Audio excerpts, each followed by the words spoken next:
The world is consistently pushing us to extremes, dieting, binging, purging, and it can feel completely overwhelming. The consistent push to consume, to spend more, to earn more, has us all walking around entirely burnt out and not even realising it. When I say minimalism, what do you think of? The person perhaps choosing extreme minimalism and living out of a backpack? Perhaps a movement or people that seem unattainably perfect? To be honest, I did too. And my opinion would be that actually perfection and extreme minimalism aren't actually healthy lifestyle choices at all. It doesn't allow for failure, self-expression, growth, joy, creativity. I mean, it doesn't really even allow us to have the stuff to have hobbies. But then I found the concept of functional minimalism and I completely fell in love. Because functional minimalism isn't an aesthetic, nor is it the push to have the perfect minimalist home. It's a concept that actually welcomes the stuff in your life and home that brings you joy, not just as a basic function in your life. So this can be anything from the children's artwork taped to the fridge and Lego bin storage in your kids' room if you have kids, all the way through to craft supplies, art supplies, photography equipment, whatever allows you to express, to live and to be. But you'll be wondering, Ruth, where does eating disorders come into this? When we're struggling with an eating disorder, particularly one that encourages us to binge, that binging actually goes much wider and further than just food.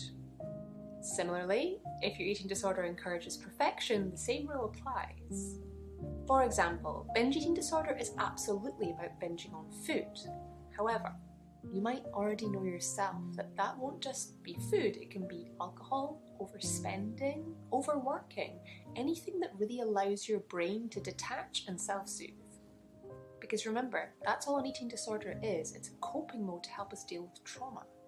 Bulimia nervosa is very similar because it has the same binging aspect, but it also involves purging, which can be anything from over-exercise, restriction, using laxatives and diet pills, and making yourself sick. But like binge eating disorder, it will include activities outside of this, like always looking for a fresh start in your life after a binge. When we're thinking about overspending and over-consuming on stuff, this can look like huge binges on clothes perhaps every month, and then having to purge older items in your closet to make room or money to supply for the new ones. Whilst this might seem sustainable, I guess, in a way and not too bad, it actually really drains your resource money and your precious time. Not to mention, it is still a coping mode for trauma.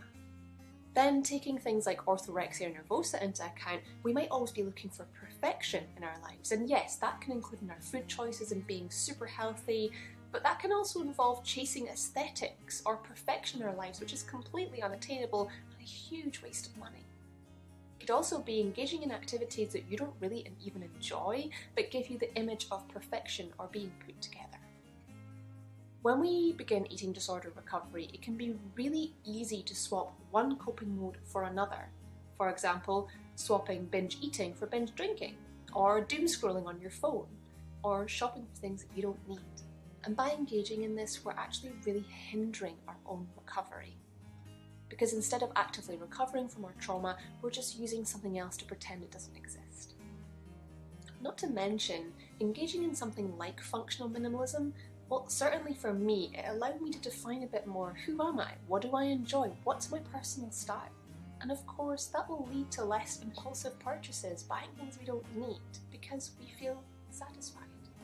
It might even make you consider what goals do you want to reach, who will you be when you recover.